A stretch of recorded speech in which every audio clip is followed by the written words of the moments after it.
आइए सुनिए, देखिए, समझिए सनातन सत्य। जैसी दृष्टि वैसी सृष्टि, दृष्टि विज्ञान। कुदरत, कुदरती रचना एवं कुदरत के कानून से शाश्वत सुख की प्राप्ति। जोधपुर के परम पूज्य महात्मा उपासक प्रोफेसर डॉक्टर सोहन राज तातेड़ के निर्देशन में सनातन सत्य। जैसी दृष्टि वैसी सृष्टि, दृष्टि विज्ञान।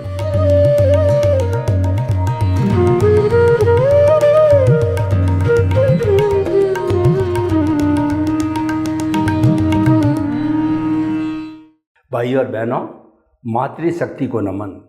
आज का हमारा अति उत्तम विषय सकाम निर्जरा अकाम निर्जरा। निर्जरा किसे कहते हैं? निर्जरा का अर्थ होता है झरण होना, अलग होना, detachment of the karma from the soul और फ्रॉम द कॉजल बॉडी और फ्रॉम द कार्मिक बॉडी। हमारी आत्मा के साथ जो अज्ञान जुड़ा हुआ रहता है, कई लोग इसको अज्ञान कहते हैं, कई कॉजल बॉडी कहते हैं और कई कार्मण शरीर कहते हैं, लिंग शरीर कहते हैं। अलग अलग धर्म दर्शनों ने अलग अलग नाम दिए हैं, लेकिन सबका भावार्थ एक ही है। वो कर्मों का चिट्ठा होता है। तो वो कर्म जो जड़ते हैं, अलग होते हैं, आत्मा से कहिए या कॉजल बॉडी से कहिए, तो उन कर्मों को अलग होने को निर्जरा कहा जाता है।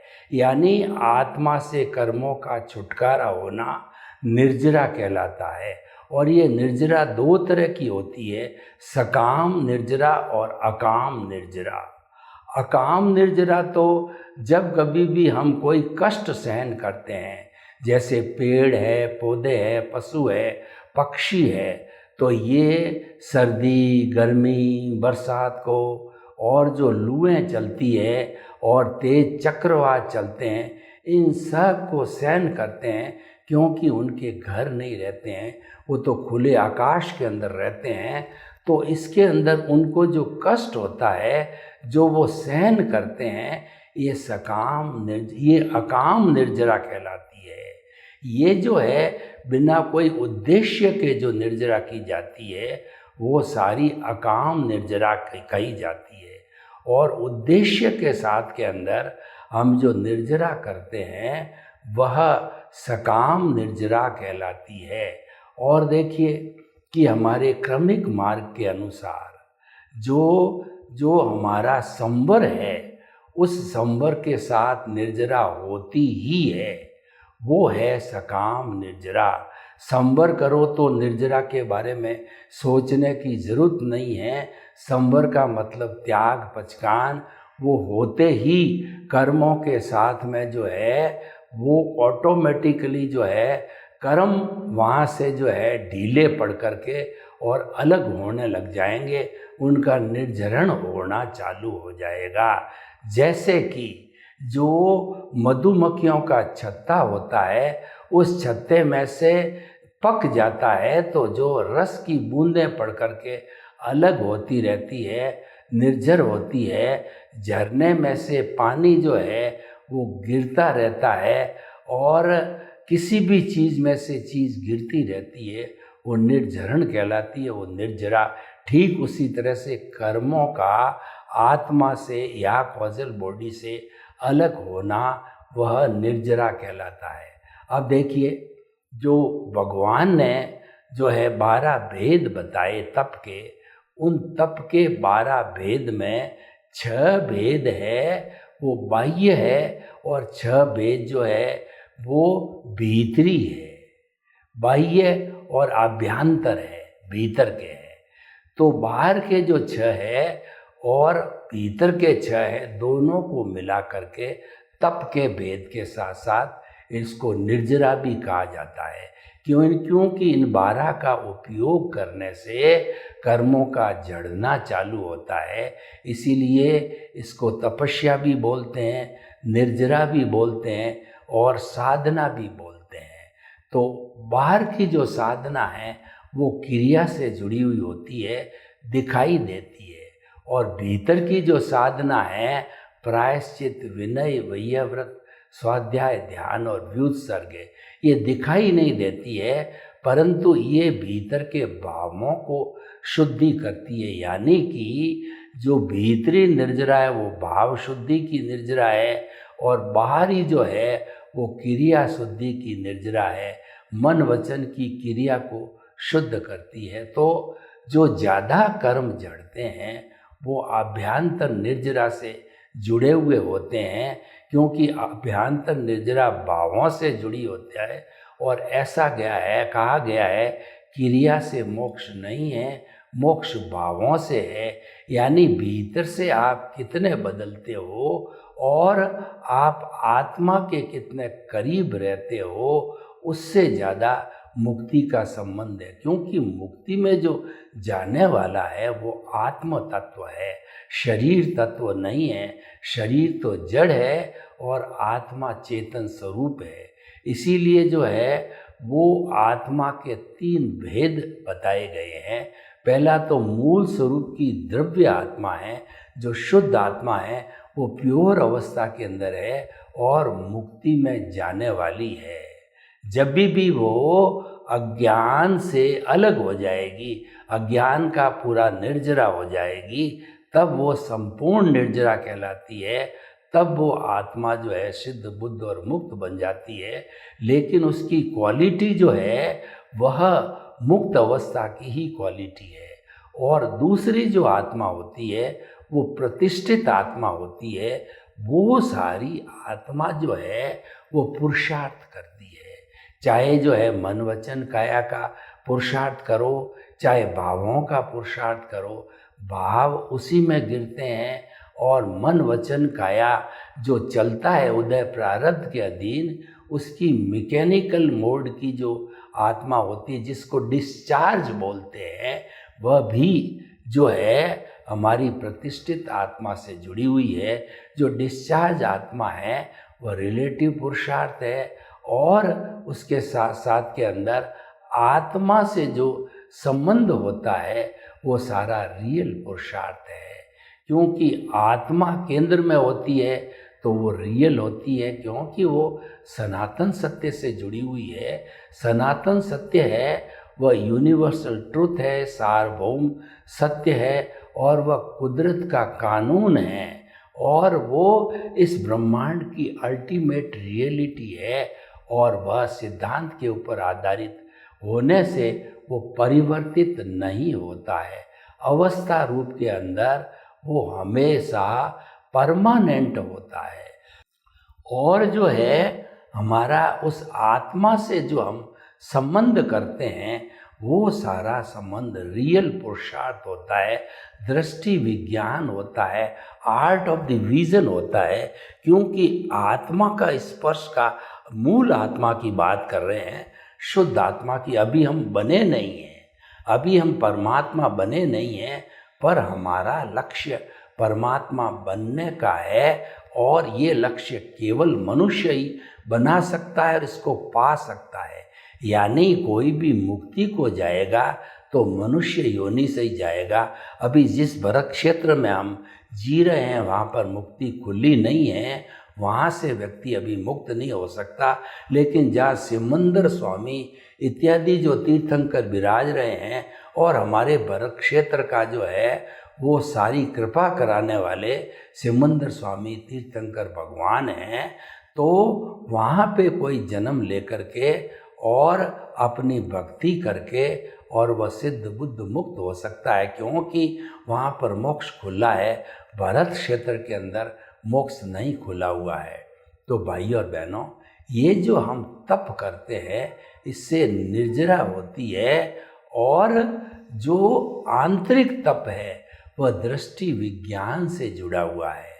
दृष्टि विज्ञान में सम्यक ज्ञान, सम्यक दर्शन होता है, उसकी एप्लीकेशन करके, और हम मन वचन काया रूपी जितना ये अज्ञान है, रिलेटिव पुरुषार्थ है, उसको इरेज करते रहते हैं।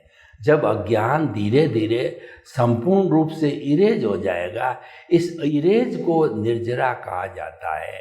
अज्ञान का मिटना है वो निर्जरा कहलाती है, कर्म का जड़ना है वो निर्जरा कहलाती है। दोनों का अर्थ एक ही है, डिसोसिएशन ऑफ कर्मा कहलाता है। तो भाइयों और बहनों, हम आपको बताना चाहते हैं कि जो है ये निर्जरा जो है ये मुक्ति का मार्ग है और ये मुक्ति में ले जाने वाला है। लेकिन जो संवर है वह साधना है और निर्जरा उसकी निष्पत्ति है। संवर को क्रमिक मार्ग के अंदर जो है वह त्याग पचकान को कहा गया है और अक्रम मार्ग के अंदर सम्यक ज्ञान दर्शन की एप्लीकेशन करना संवर कहलाता है और कुदरती रचना देखना संवर कहलाता है। रियल पुरुषार्थ को संवर कहते हैं।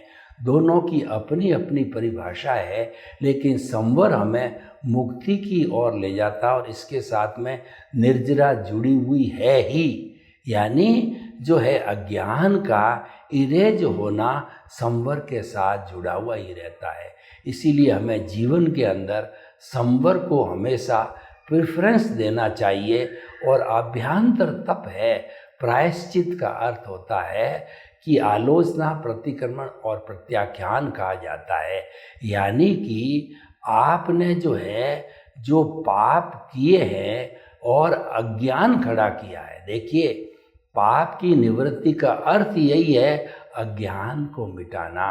उस अज्ञान को स्वीकार करना जो है वो आलोचना कहलाती है। वो मिथ्या ज्ञान, मिथ्या दर्शन और मोहनीय कर्म है और उनका जो है आलोचना करना वह जो है वह उसके द्वारा ही वह अज्ञान मिटता है। और प्रतिक्रमण करना यानी या तो कुदरत से जो है आप क्षमा याचना मांगो कि मैंने आपके कानून को तोड़ा है, या व्यक्ति विशेष से जो है आपने किसी को कष्ट पहुंचाया है उससे जो है क्षमा मांगो और वह आपको क्षमा करेगा तो वह कार्य डिलीट हो जाएगा आपकी कॉजल बॉडी में से। और प्रत्याख्यान का अर्थ होता है कि आप जो है वह आगे जो है कोई गलती न करोगे, यह आप जो है संकल्प लो, यानी कुदरत का कानून नहीं तोड़ोगे, यह संकल्प लो। तो जो मुख्य बात संवर है, उस संवर को मध्यगत रखते हैं। तो संवर का अर्थ होता है कुदरती रचना देखना। कुदरत जो है ये 6 द्रव्यों से बनी हुई होती है, चेतन, अचेतन, गति सहायक, स्थिति सहायक, समय और आकाश। इन 6 को कहते हैं लोक, संसार, ब्रह्मांड और जो है कहना चाहिए जगत, दुनिया, वर्ल्ड, कुछ भी को जहाँ जीवन है। ब्रह्मांड बड़ा भी हो सकता है, लेकिन जिसमें जीवन है हम उस ब्रह्मांड की बात करते हैं और वह केवल पृथ्वी पर भी है।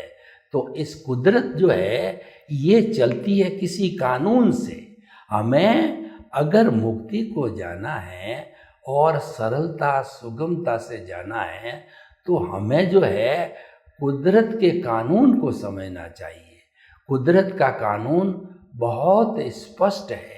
जो 6 द्रव्यों की हमने बात कही वो कुदरत है। उसका कानून क्या है कि 2 तरह का कानून है।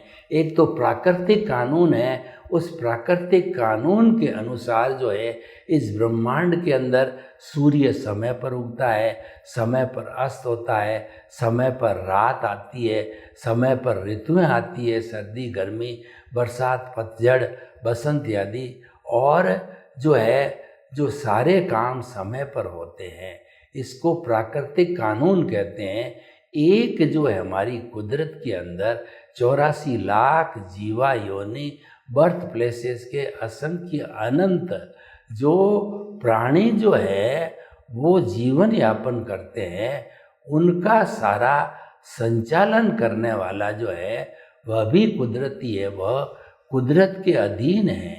यानी हमारा मन, वचन, काया तथा उससे जुड़ी हुई हर अवस्था मात्र कुदरती रचना है। वह व्यवस्थित है, साइंटिफिक सर्कमस्टेंशियल एविडेंसेज है, वह नियत है, वह प्रीडेस्टिन्ड है, और वह अवस्था से जुड़ी होने के कारण जो है वो जड़ और विनाशी है। वो जाने के लिए आई जा रही है, अवस्था जा रही है, दुख जा रहा है, सुख जा रहा है, हमारी आयु जा रही है। रहने के लिए नहीं आई है, जाने के लिए आई है, क्योंकि वो विनाशी है। केवल दुनिया में एक तत्व ही अविनाशी है, वो हमारा आत्म तत्व है।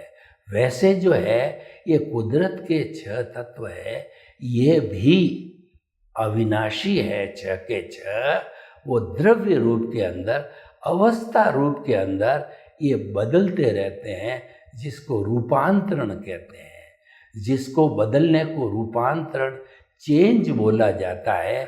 तो ये बदलते रहते हैं, इनके बदलने को कुदरती रचना कहते हैं। जो व्यवस्थित शक्ति है, जो कोई भी आत्माएं हैं, जो जीवित प्राणी हैं, जो कॉजल बॉडी बनाती है पिछले जन्म में, और इस जन्म में वो साथ लेके आती है द्रव्य कर्म के रूप में। और जब वो मरता है या जब वो कॉज डालता है, तो स्पीच और एक्शन के बीच जो है वो कुदरत के क्लाउड के अंदर, स्टोरेज के अंदर इकट्ठे हो जाते हैं। तो जब कोई प्राणी मरता है तो भाव मन साथ में लेके आता है, आत्मा के साथ के अंदर वो भाव मन है। इस जन्म में द्रव्य मन बनता है, और स्पीच और एक्शन के जो बीज पड़े हुए होते हैं कुदरत के अंदर, वो व्यक्ति के अंदर जो है वो हमारा वचन और काया के रूप में मिलते हैं। तो ये मन, वचन, काया पूरा जो है एक जो है कहना चाहिए कि ये जो है हमारा जो राइज है और हमारा उदय और प्रारब्ध है, उसी के अनुरूप सारा जीवन चलता है। तो भाई और बहनों, निर्जरा सकाम और अकाम जितनी भी संवर के साथ होती है, सकाम निर्जरा होती है, वो बहुत उपयोगी है। वो हमको शाश्वत सुख दिखाने वाली है। तो उसके करने के लिए जो भीतर के 6 जो है वो तप बताए गए। एक तो प्रायश्चित की तो हमने व्याख्या की, और विनय, विनय का अर्थ है कि समस्त प्राणियों के भीतर जो है वो शुद्ध आत्मा के दर्शन करना, आत्म तुलावत बनना। कि आपको ये चिंतन करना चाहिए कि समस्त प्राणियों के भीतर विराजमान शुद्ध आत्मा भगवान को निर्दोष दृष्टि से दर्शन कर उसको नमन करता हूँ, क्योंकि वो मूल रूप से सभी आत्माएं जो है एक समान होती, सामान्य रूप से। विशेष रूप से जो है उसके अंदर भेद आता है। हर एक के कर्म अलग अलग होने से जो है कोई बड़ा होता है, कोई छोटा होता है, कोई अमीर होता है, कोई गरीब होता है, और कोई बीमार होता है, कोई स्वस्थ होता है, कोई धनवान होता है, कोई गरीब होता है, इत्यादि इत्यादि। कोई पुण्य करके आता है, कोई पाप करके आता है, इत्यादि इत्यादि। भाई और बहनों, प्रायश्चित विनय, आत्मतुलावत व्यवहार करना विनय है। प्रायश्चित विनय वैया व्रत, वैया व्रत है। ये बाहरी जगत में जो है हमारे जो है वो जो है साधु संत है, कोई रुग्ण है, और कोई भी जो है वो डिसेबल्ड है, उनकी सेवा करने को कहा है।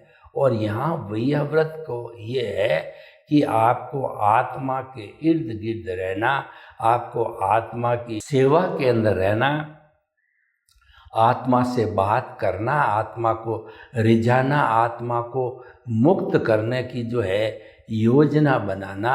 यानी आप और आत्मा मिलकर के वार्तालाप करके और आत्मा को सिद्ध बुद्ध मुक्त बनाओ, ये वैया व्रत है। प्रायश्चित विनय वैया व्रत। स्वाध्याय का अर्थ होता है खुद का अध्ययन करना, यानी आत्मा का अध्ययन करना कि मैं शुद्ध आत्मा हूँ, शुद्ध आत्मा, और मुझे मुक्त किससे होना है? मन वचन काया से मुक्त, ऐसा मैं शुद्ध आत्मा हूँ। मन वचन काया प्रकृति है और शुद्ध आत्मा पुरुष है। प्रकृति पुरुष को अलग रखना है, ये सबसे बड़ी साधना है। ये दोनों मिल जाते हैं, तन्मयाकार होते हैं, तब अज्ञान पैदा होता है। और नहीं मिलते हैं तो ये विज्ञान है। दोनों का आपस के अंदर नहीं मिलना विज्ञान और मिलना अज्ञान, जो कि हमको भव भवांतर में घुमाता है। और अलग अलग रहेंगे तो नए कॉज नहीं पड़ेंगे, और नए कॉज नहीं पड़ने से जो पिछले जन्म का जितना डिस्चार्ज है वो बर्फ़ की शिला पिघल करके समाप्त हो जाएगा। नया कॉज नहीं पड़ा तो आने वाले कुछ ही जन्मों में आपकी शीघ्र जो है मुक्ति हो जाएगी, आप शाश्वत सुख को प्राप्त कर सकते हैं। प्रायश्चित, विनय, वैयाव्रत, स्वाध्याय, ध्यान। ध्यान जो है निरालंबन ध्यान करना है। आत्मा का जो है हमको ध्यान करना चाहिए, जो हमारा ये दर्शन केंद्र है, जो आत्मा के भीतर जाने का केंद्र है। यहाँ पर हमको प्रभु का ध्यान करना चाहिए कि प्रभु यहाँ केंद्र में विराजमान है, और ललाट पे भी मान सकते हैं, ललाट हमारा केंद्र है या प्रभु विराजमान है। तो जैसे मंदिर में जाकर के हम ध्यान करते हैं तो भीतरी जगत के अंदर प्रभु के सानिध्य में जाकर के हम एक ही प्रभु के ऊपर ध्यान टिका करके और हम इसको ध्यान करें, तो ये प्रायश्चित, विनय, वैयाव्रत और ध्यान और व्युत्सर्ग। व्युत्सर्ग का अर्थ ये होता है कि सारा अज्ञान जब समाप्त हो जाता है, इरेज हो जाता है, तब व्यक्ति को केवल ज्ञान की प्राप्ति होती। संपूर्ण अज्ञान यानी प्रतिष्ठित आत्मा समाप्त हो गई। डिस्चार्ज आत्मा तो समाप्त हो ही जाती है तब तक जब तक कि प्रतिष्ठित आत्मा समाप्त होने वाली होती है। मन समाप्त हो जाता है और ऐसी स्थिति के अंदर व्युत्सर्ग होकर के और व्यक्ति बहुत जल्दी ही सिद्ध, बुद्ध और मुक्त बन जाता है। तो हम आपको क्या बताना चाहते हैं कि सकाम निर्जरा का लक्ष्य रखो और संवर का लक्ष्य रखो। और संवर जो है, जब हमारे को परमानेंट संवर की यानी कि जो क्षायिक संवर की स्थिति आती है, तब हमारा भीतर जो प्रज्ञा जागृत है वो हमेशा एक्टिव रहता है और हमको हमारा जो भुगतान है यानी कि हमारा उदय प्रारब्ध है उससे हमको मुक्त रखती है। और मुक्त रखने से, एकाग्र होने से और संवर की उपस्थिति होने से बहुत जल्दी ही हमारी जागृति जो है वह धीरे धीरे 100% पर चली जाती है। और 100% जागृति रहती है तब जो है हमारा अनुभव है यानी आत्मा का स्पर्श के बाद वो आत्मानुभव बढ़ता है, अनुभूति बढ़ती है। वो बढ़ते बढ़ते 360 डिग्री तक चली जाती है और 360 डिग्री पर जाने के बाद में केवल दर्शन की प्राप्ति होती है। ये हमारे रियल पुरुषार्थ की अंतिम सीमा है। केवल दर्शन प्राप्त होने के बाद के अंदर कोई पुरुषार्थ की आवश्यकता नहीं है और वो परिणाम स्वरूप उसका नेक्स्ट बर्थ जो है वह परिणाम स्वरूप जो है मिलेगा। उसमें जीव केवली बन करके और वो आयुष्य को संपन्न करके सिद्ध, बुद्ध और मुक्त बनता है। तो भाई और बहनों, सकाम निर्जरा हमारे लिए बहुत काम की है। अकाम निर्जरा ऑटोमेटिक सहनशीलता के द्वारा जो है समाप्त होती है, लेकिन उससे जो है हमारा शाश्वत सुख की प्राप्ति नहीं होती है, क्योंकि वह क्षणिक प्रोसेस है, धीरे धीरे का प्रोसेस है। लेकिन संवर पूर्वक जो हम निर्जरा करते हैं वह संवर पूर्वक निर्जरा में नए जो है कर्म नहीं पड़ते, बंध पूर्वक निर्जरा में नए कर्म पड़ते हैं। जब हम मन, वचन, काया तथा उससे जुड़ी हुई हर अवस्था मात्र के साथ में काम करते हैं तो काम करने पर वो हमारी जो है वो कहना चाहिए बंध पूर्वक निर्जरा होती है। जो कि हमको निर्जरा के साथ साथ में पुण्य भी देती है। सर्वे भवन्तु सुखिनः, सर्वे सन्तु निरामया। लोग के जीवों को सुख मिले, शांति मिले, आनंद मिले, प्रेम मिले, सौहार्द मिले और हम सभी शाश्वत सुख को प्राप्त करें। आपके प्रति मंगल भाव। ओम शांति।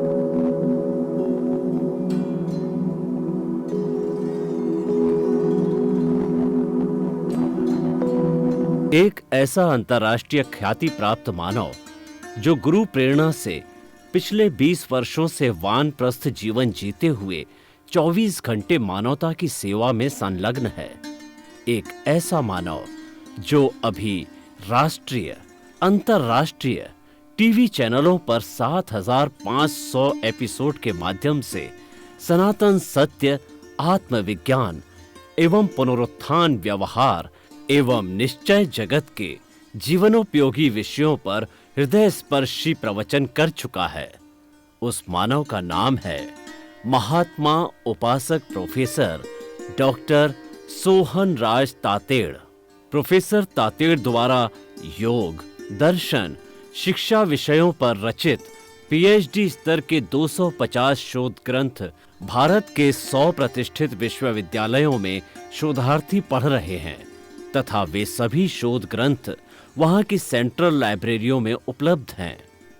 महात्मा सोहन राज ने अभी तक हजारों स्कूलों, कॉलेजों, विश्वविद्यालयों एवं संस्थाओं में सेमिनार, वर्कशॉप, कैंप लगाकर लाखों विद्यार्थियों को योग, दर्शन, शिक्षा का प्रशिक्षण देकर उन्हें सुसंस्कारित किया। डॉक्टर तातेड़ ने भारतीय संस्कृति उत्थान के 4000 से अधिक समसामयिक विषयों पर आर्टिकल लिखकर ऑनलाइन जर्नल, पत्रिकाओं, वेबसाइट्स पर प्रकाशित किया, जिसका उपयोग लाखों पाठक कर रहे हैं। उपासक तातेड़ के 5000 से अधिक आज का सुविचार, आज का शुभ संदेश, आज का मंगल भावना योग आदि चिंतन websites, Twitter, blogger, Facebook, YouTube माध्यमों से लाखों लोग अपना जीवन निर्माण कर रहे हैं। मानवता के मसीहा ऐसे महामानव महात्मा सोहन राज तातेड़ के प्रोफाइल को अभी तक विश्व के 20 लाख दर्शक यूट्यूब पर, 12 लाख गूगल पर एवं लाखों दर्शक फेसबुक, ब्लॉगर, ट्विटर और इंस्टाग्राम पर देख चुके हैं।